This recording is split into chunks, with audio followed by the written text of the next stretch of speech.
নমস্কার বন্ধুরা, আমি আবার চলে এসেছি আমার জন্মদিনের কিছু মুহূর্ত আপনাদের সাথে শেয়ার করতে। আমি জন্মদিনটা এইভাবে যে আমার ছেলে মেয়ে সেলিব্রেট করবে আমি ভাবতে পারিনি, কিছুই করা হয়নি। কিন্তু আমার কাছে এটাই অনেক কিছু, অনেকটা বেশি পাওয়া। কেন ছেলে মেয়ে নিজে থেকে যেটা আমি করতে চাইনি, ওরা নিজে থেকে কেক কিনে নিয়ে এসে বাবার সাথে গিয়ে। আর আমি যে কেকটি পছন্দ করি, মানে যেটি খেতে ভালোবাসি, বাটারস্কচ, ওইটাই নিয়ে এসেছে। আবার দুজনে মিলে এই টুলটা আবার সাজিয়েছে। আমার দেখে খুব ভালো লেগেছে। আমার ছেলে মেয়ে আমার জন্য এতটা ভেবেছে। আবার বেলুন দিয়ে, দুই ভাই বোনে বেলুন ফুলিয়ে বেলুন দিয়ে সাজিয়েছে টেবিলটা। আবার সুন্দর করে মায়ের নামটাও লিখে নিয়ে এসছে। যাই হোক, ছেলে মেয়ে বড়ো হয়ে গেলে ওদের থেকে অনেক কিছুই পাওয়া যায়। আশার বেশিই পেয়েছি আমি।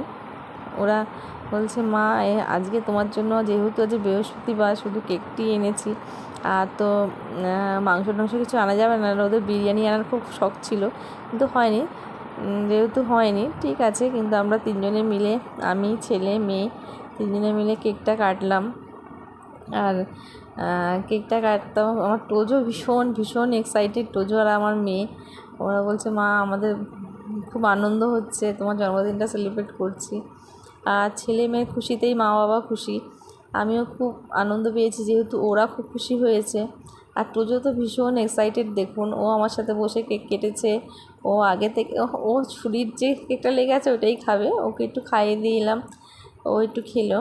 মেয়েকে একটু খাইয়ে দিচ্ছি।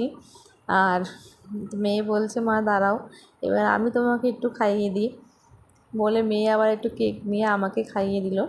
একটু না, অনেকটাই খাওয়ালো। আমি যেহেতু কেকটা খেতে খুব পছন্দ করি, বলছে, মা তুমি আর একটু বেশি করে খাও।